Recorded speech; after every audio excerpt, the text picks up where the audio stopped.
السلام عليكم ورحمة الله وبركاته. صاحب كسر وهذا channel أخون تاج والله أنت عندنا سبت سبسكرايب نصار أجد وما سنتهاي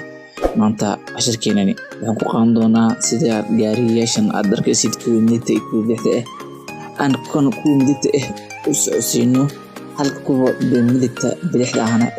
أوستاجين هذا وارت برجر بارتا مننا مخالطة في المنطقة hadka u dhigtayna in maanta wadi karin in tusdana salo u dhigtayo in isticmaalno CapCut hadaba ku taxtageyna si muuqaalka aan soo marno xasiyana copy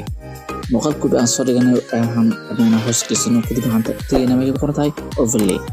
overlay muuqaalka aan soo jeedana waxaan ka sameeyaa like blow bisa kan hore aan muuqaalka hore aan taabanana kadib xurfana freeze macnaheedu waxa weeyaan in stage freeze ku dhufana kadib inta yar freeze noo soo qabtay inta kale aan leed garanayna xarun darayaan kadib meesha ku qorta freeze-ka ay soo jeedina hadaba saan intuusna freeze-ka wuxuu qabanayo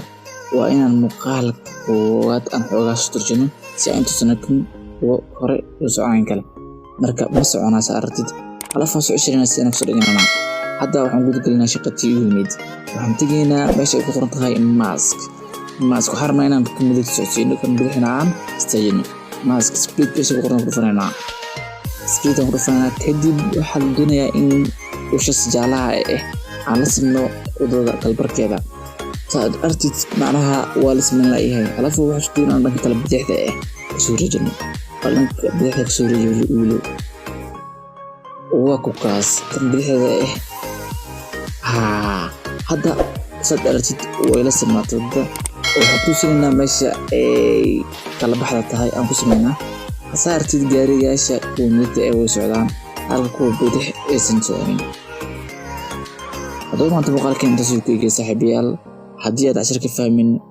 insha Allah duubid muuqaalkan aan ku sameynaya haddii aad fahmin fadlan subscribe noo saar like saar muuqaalka si sheegay aad iyo aad u mahadsantahay.